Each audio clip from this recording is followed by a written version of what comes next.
생육하고 번성하라 하는 제목을 잡았습니다.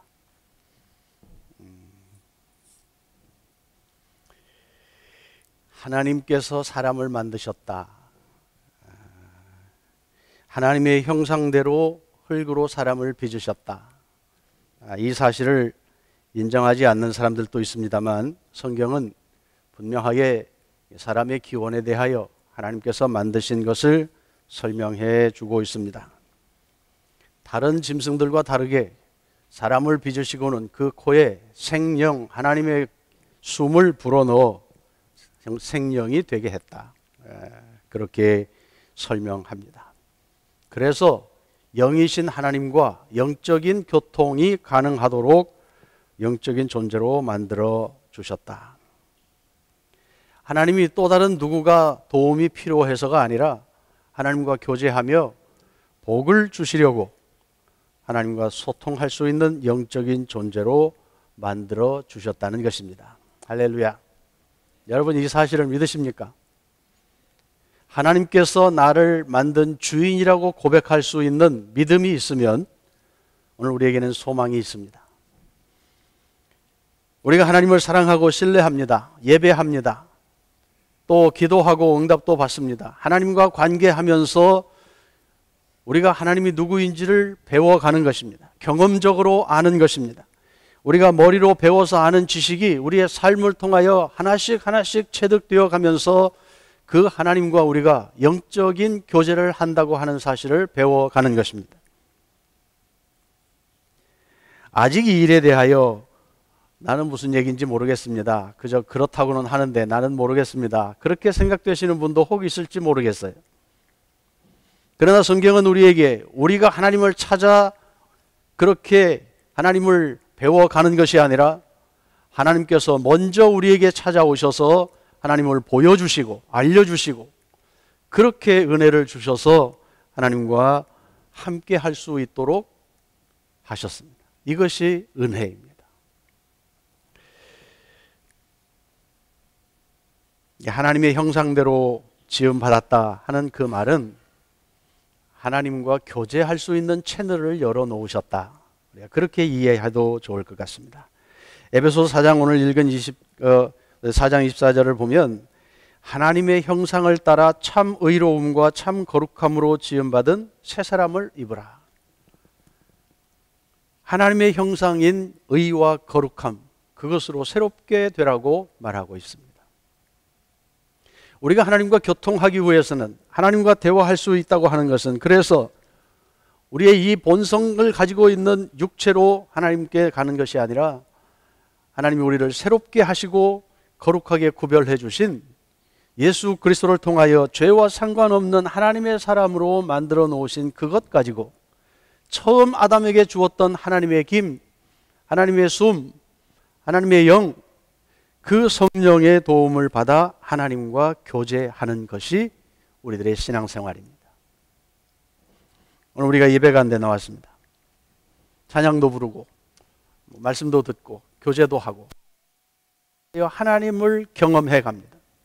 그러나 그 어느 순간에 우리 안에 계시는 성령께서 우리를 감동하시고 깨닫게 하시고 새로운 생각도 주시고 때로는 꾸짖으시고 도전하시고 그 하나님을 우리가 경험하는데 예배의 의미가 있는 것입니다. 오늘 이 말씀을 자세히 보면 짧은 말씀이지만 하나님께서 우리가 우리의 형상대로 사람을 만들자 하나님이 회의를 하십니다.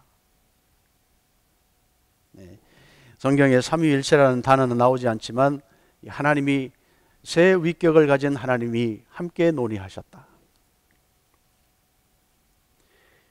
인간과 교제를 필요로 하는 사회적인 집단이라고 하는 것을 보여주시는 말씀입니다. 하나님도 모임이 필요하고 하나님의 형상대로 지음받은 사람도 혼자 살지 않고 함께 더불어 살 수 있도록 사회적인 존재로 만들어 주셨다는 것입니다.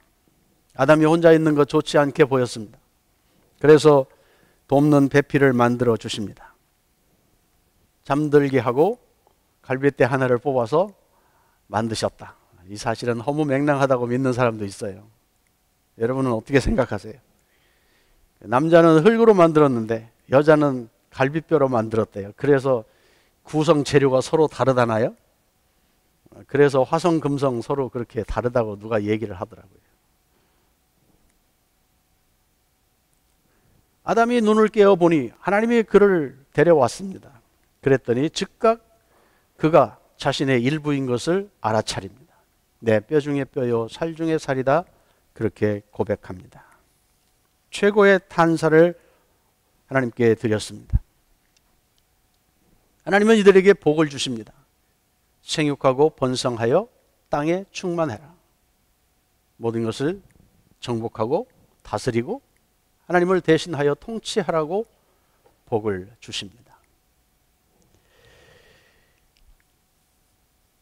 하나님께서 만들어 놓은 자연을 관리하는 책임을 하나님의 대행자로 그 일을 하도록 복을 허락해 주신 것입니다. 특별히 남자와 여자를 살게 하신 하나님은 자녀를 생산하여 땅에 충만하기를 계획하셨습니다. 사회생활을 그때는 둘이었겠지만 더불어 사는 존재로 삶을 살게 하시고 하나님이 만든 자연을 다스리는 일을 맡겨 주셨습니다. 이 원초적인 이야기를 우리가 왜 해야 합니까? 오늘 우리가 세상을 살아가면서 나의 근원이 어디에 있는지를 종종 뒤집어 보아야 할 필요가 있기 때문입니다. 아담과 하와가 결혼했다. 결혼식 주례 때 이 성경을 많이 인용합니다. 생육하고 번성해라. 자식을 많이 낳으라는 소리지요. 그래서 땅에 충만하라는 것입니다. 숫자를 늘리라는 겁니다. 하나님의 나라를 만들라는 것입니다. 나라는 땅도 있어야 하고 사람도 있어야 하고 법이 있어야 되잖아요.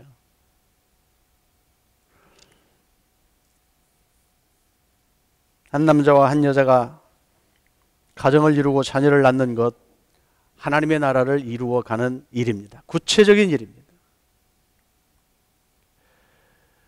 믿음을 가지고 살아가는 우리들은 더더군다나 믿음으로 자녀들을 양육하여 하나님의 뜻을 세상에 드러내며 하나님 백성의 숫자를 늘려가는 그 일이 곧 하나님 나라를 이루어가는 일이라고 하는 것도 인정할 수 있어야 합니다.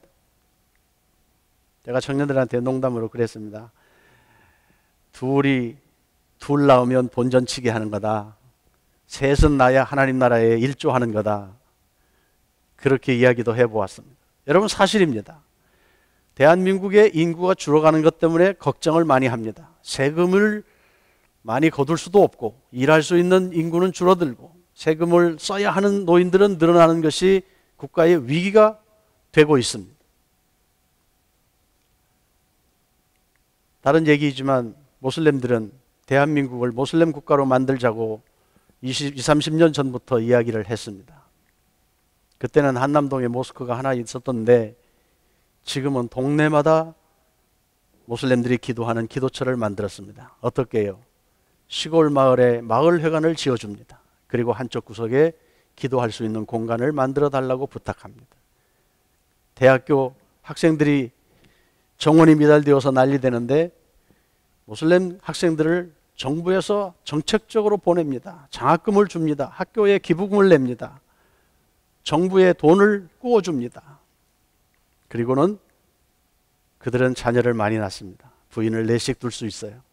한 사람이 5 나면 20명이에요. 그들은 전쟁하지 않고 세계를 정복하겠다고 선언했습니다. 인구 확장 정책입니다. 이런 이야기들을 보면 오늘 예수 믿는 우리들이 수가 감소되고 교회가 힘을 잃고 사회에 기여하는 도가 점점 낮아진다고 어려워하는데 그것을 해결할 수 있는 유일한 길은 젊은이들이요. 열심히 생육하고 번성하시라. 아직 기회가 있는 사람들은 다시 고민해 보아야 합니다. 물론 힘든 일입니다. 그러나 하나님께서 생명을 책임지신다고 생각하면 하나님의 뜻을 위하여 우리가 어떻게 일조할 수 있을 것인가를 깊이 고민해 보아야 합니다.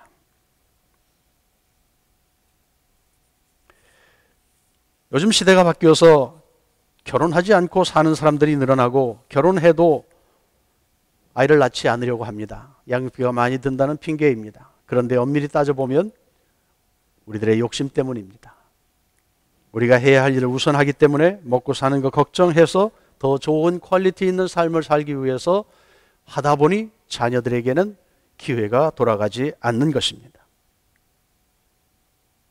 믿음을 가지고 사는 우리들에게는 그래서 젊어서부터 아직 결혼하지 않은 이 총각들, 처녀들 때부터 하나님의 나라를 어떻게 이루어갈 것인가에 대한 책임을 생각해 보아야 합니다. 결혼은 하나님이 만든 하나님 나라 확장 정책을 위하여 필요한 제도였습니다. 하나님이 다스리시는 생명이 그 가정을 통하여 태어나고 역할을 감당하고 대를 이어 하나님 나라를 계승하고 확장해가는 생육하고 번성하는 것이 하나님이 원래 아담에게 주었던 축복입니다. 그래서 우리는 좀 신앙 고백을 함께 할 수 있는 배우자를 선택하는 일이 얼마나 중요한 일인지 모릅니다. 그저 어떻게 서로 지내다가 좋아서 케미칼이 작용해서 빨리 결혼하고 싶다. 젊어서는 그럴 수 있지요. 그러나 점검해 볼 것은 이 배우자가 내 평생 하나님의 영광을 위하여 한 방향으로 함께 갈 수 있겠는가? 그것을 우선할 수 있는 믿음의 결단이 있어야 한다는 말입니다. 돈이 얼만큼 있는가? 능력이 얼만큼 있는가? 얼마나 예쁘고 외모가 잘생겼는가? 하는 것들은 사실은 부차적인 것입니다. 욕심입니다. 어떤 가치관을 가졌는가? 나의 동반자가 될 수 있겠는가? 하나님의 뜻에 순종할 수 있겠는가? 하는 하나님의 영광을 위한 목적을 먼저 점검할 때 하나님께서 그 가정을 축복하실 것은 분명한 사실입니다. 고린도후서 6장 14절 보면 너희는 믿지 않는 자와 멍에를 함께 매지 마라. 의와 불법이 어찌 함께하며 빛과 어두움이 어찌 사귀며 그리스도와 벨리알이 어찌 조화되며 믿는 자와 믿지 않는 자가 어찌 상관하며 하나님의 성전과 우상이 어찌 일치가 되리요. 한 가정의 믿음을 서로 달리한 사람도 있습니다. 신앙은 각자지요. 그렇게 말하는 쿨한 사람도 있어요. 그런데 그 신앙이 생명력 있는 신앙이 아니라는 것을 말하는 것입니다. 하나님의 영생을, 천국과 지옥을 믿는 사람의 신앙 고백은 그렇게 단순하게 말할 수 있지 않습니다.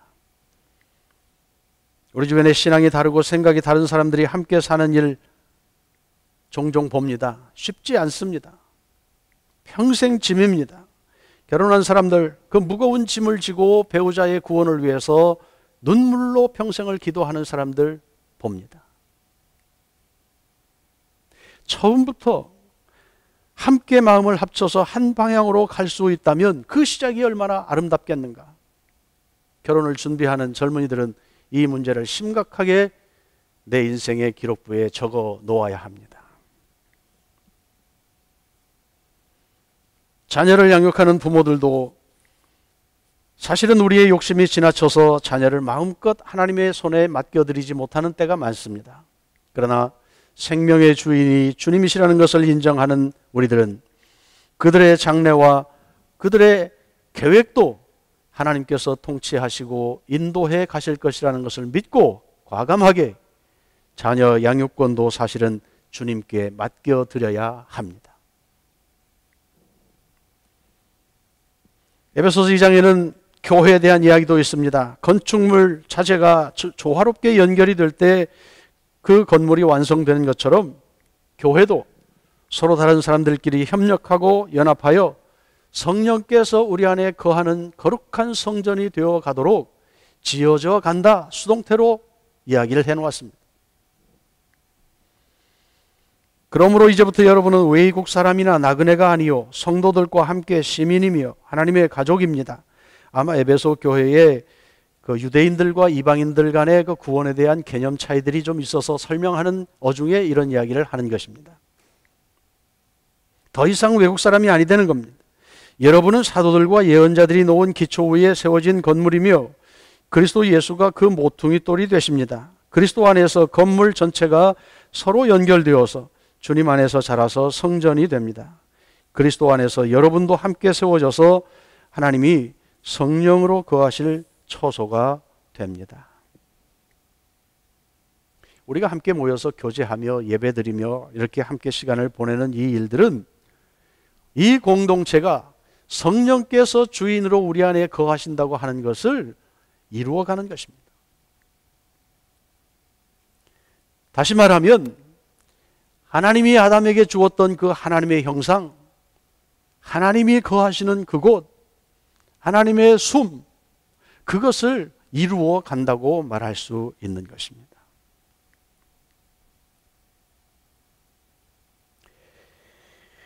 그래서 하나님을 우선하다 보니 우리의 가지고 있는 장점도 때로는 내려놓고 내 권리도 주장하지 않고 서로를 인정하고 다양한 그 사람들과 함께 더불어 가기 위해서 사랑하고 희생하는 절차를 거치기도 합니다. 문제는 우리가 얼마나 더 연결되고 끈끈하게 되어서 빈틈없이 그 건축물을 완성할 것인가 하는 것입니다.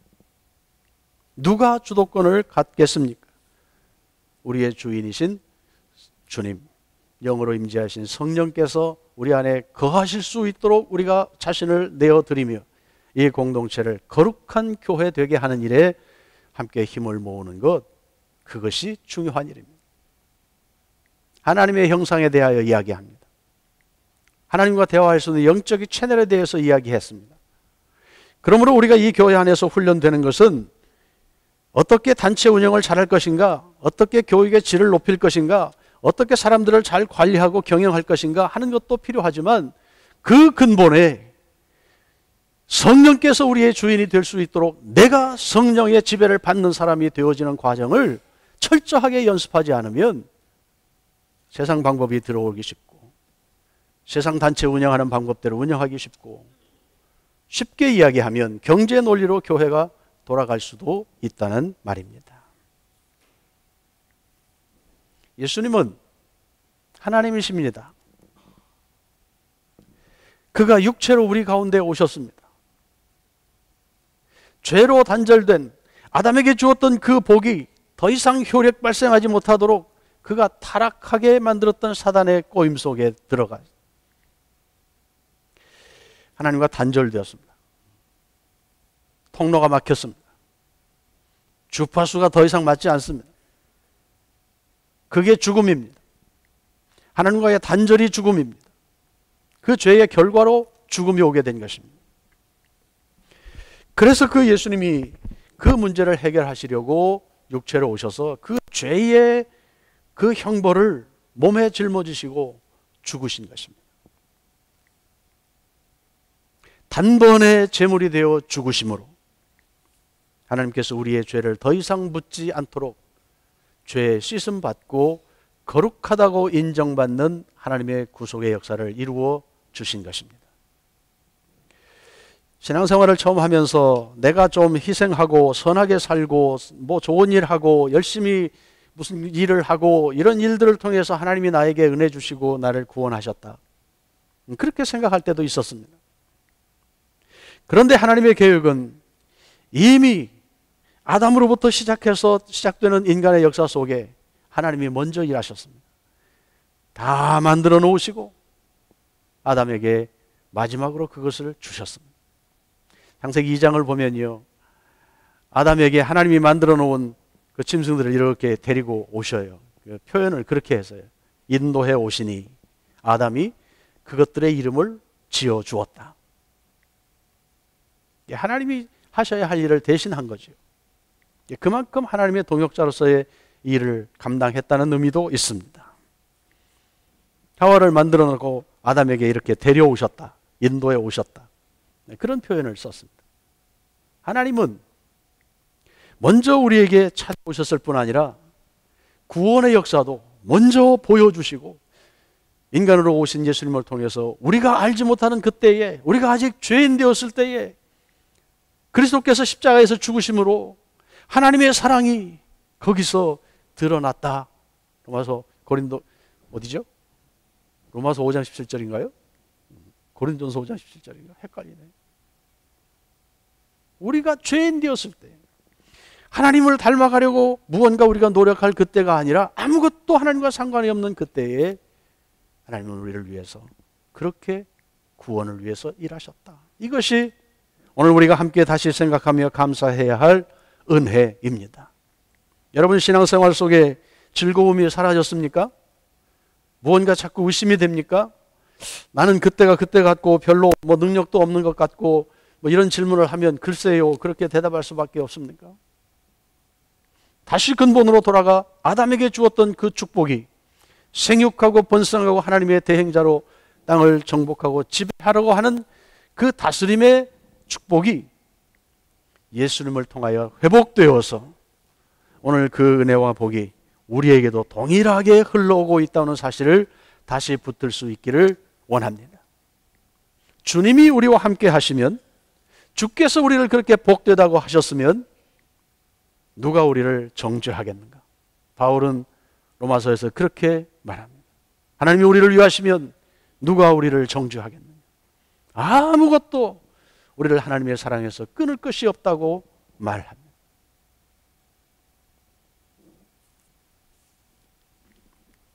잃어버린 하나님의 형상 회복시키고 끊어진 관계를 회복시키기 위해서 주님이 오셨습니다. 막혀버린 하나님과 인간 사이를 중매하고 남편과 아내, 사람과 사람 사이의 단절도 회복시키기 위해서 주님이 오셨습니다. 우리가 예수 믿는다고 고백하면 하나님과 우리 사이도 중요하고 가정에서 식구들끼리의 관계도 중요하고 더불어 사는 사람과의 그 모든 관계들 속에서 하나님의 평강이 화목하라고 하시는 하나님의 그 역할이 이루어져야 한다는 사실이 분명해집니다. 어떻게 하시겠습니까? 하나님이 우리와 함께 계십니다. 그러면 자신 있게 살아야 하지 않겠습니까? 하나님이 특별한 사명을 우리에게 주어서 하나님과 함께 일하자고 부른 출애굽기 공부하면서 나왔던 하나님의 대행자, 하나님의 동역자, 제사장 이런 단어들 속에 우리에게 거는 하나님의 기대가 있다고 하는 것을 다시 생각하며 오늘 우리의 삶을 돌아볼 수 있기를 원합니다. 바울은 골로새 1장에서 고린도서 4장에서 예수님은 보이지 아니하시는 하나님의 형상이다. 그 하나님의 형상에 대해서 이야기했습니다. 누구든지 그리스도 안에 있으면 그는 새로운 피조물입니다. 옛것은 지나갔습니다. 보십시오. 새 것이 되었습니다. 이 새 것은 우리의 노력으로 되어지는 것이 아닌 예수님이 우리에게 주신 은혜 때문에 하나님이 거저 주시는 새로운 피조물 되었다 선언해 주시는 은혜입니다. 좀 모자란 것 때문에 자신을 잃어갈 때마다 우리는 하나님이 우리를 그렇게 책망받을 것이 없는 거룩한 존재로 인정하신다고 하는 사실로 자신을 돌아보아야 합니다. 하나님 앞에서 우리는 값어치 있는 존재들입니다. 예수님을 희생할 만큼 그리고 우리를 다시 새롭게 할 만큼 하나님은 우리를 귀한 존재로 인정해 주시는 것입니다. 할렐루야.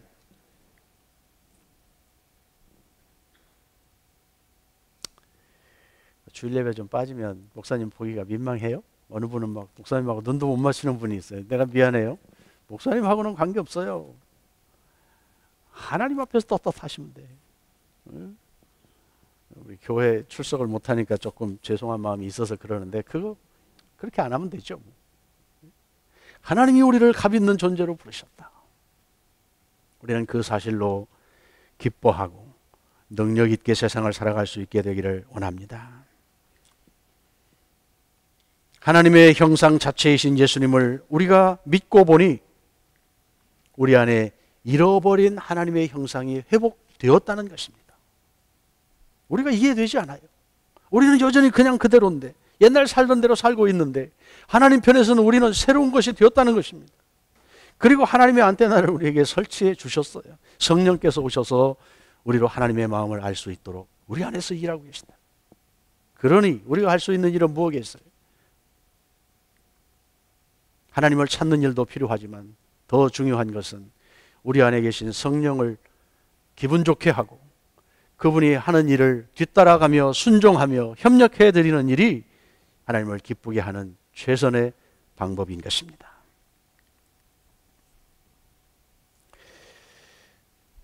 하나님께서 우리를 죄 없다고 인정해 주시고 하나님의 사람이라고 그렇게 인정해 주시는 은혜를 깨닫고 보니 우리는 이미 새로운 존재가 되어버려 있었고 하나님은 그 존재를 사용하여서 우리의 일상 속에서 하나님의 일을 진행하고 계시다는 겁니다. 또 다른 사람들에게 예수 믿는 냄새도 풍기게 하고 예수님이 누군지 우리 삶에 가치 있는 것이라고 고백하는 신앙 고백도 하게 되고 하나님께 초점을 맞추고 살려고 하는 그 의지적인 노력도 우리의 삶에서 드러나게 되고 하나님은 이런 일들을 통해서 하나님의 나라를 점점 넓혀가고 있다는 말입니다. 예수님이 제자들에게 모든 족속을 제자 삼는 그 일을 위임해 주셨습니다. 너희는 가서 모든 족속으로 제자를 삼아 아버지와 아들과 성령의 이름으로 세례를 주고 내가 너희에게 분부한 모든 것을 가르쳐 지키게 하라. 마태복음 28장 마지막입니다. 창세기 처음에 아담에게 생육하고 번성하며 하나님이 주신 그 일들을 잘 다스리고 정복하라고 주셨던 그 축복의 내용과 다르지 않습니다. 생육하고 번성하라는 그것은 우리의 몸으로 자녀를 낳는 이 생산적인 육체적인 생산력을 말하는 것이기도 하지만 하나님과 영적으로 교통하며 우리의 삶을 통하여 하나님을 알아가는 영적인 자녀들을 열매 맺어가야 한다고 하는 사실도 포함되어 있다는 말입니다. 우리가 자녀를 낳으면 몇이나 낳겠습니까? 저는 셋 낳고 큰 소리 칠 때가 많은데 넷 낳은 사람 앞에서는 그래도 좀 부럽더라고요.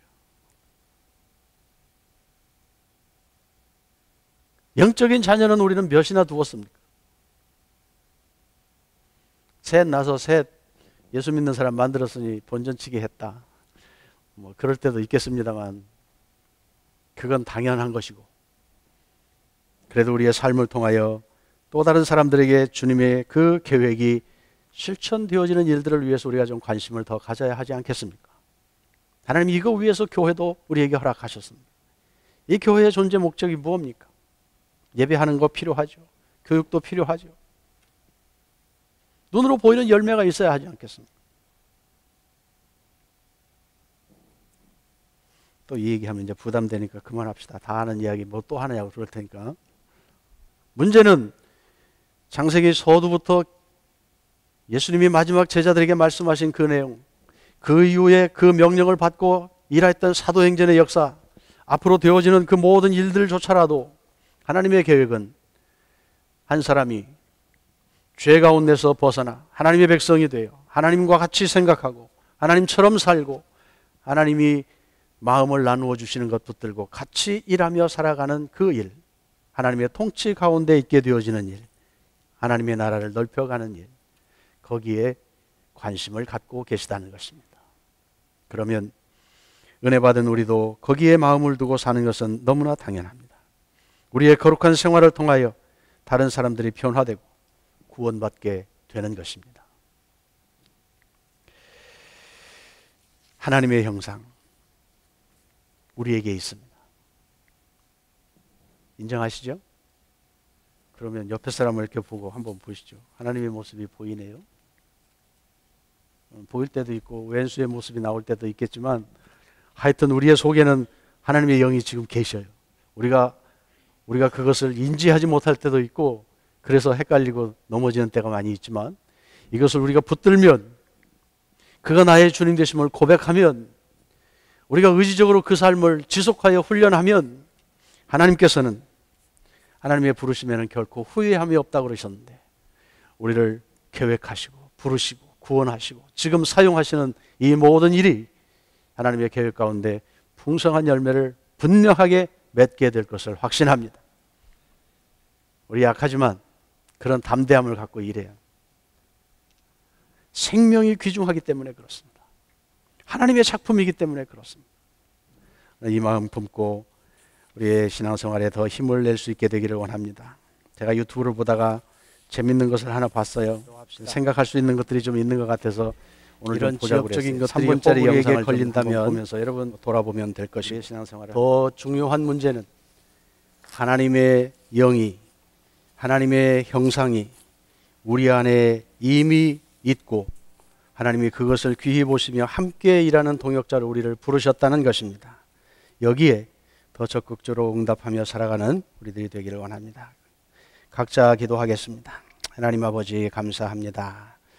오늘도 생육하고 번성하라는 말씀 속에서 하나님 우리를 그렇게 값 있는 존재로 부르시고 또 함께 일하기를 원하여 초청하여 주신 것을 생각했습니다. 성령께서 우리 각 사람의 마음에 말씀하시고 깨닫게 하시고 우리가 더 온전한 사람으로 주님 앞에 세움받을 수 있도록 은혜를 주시기를 원합니다.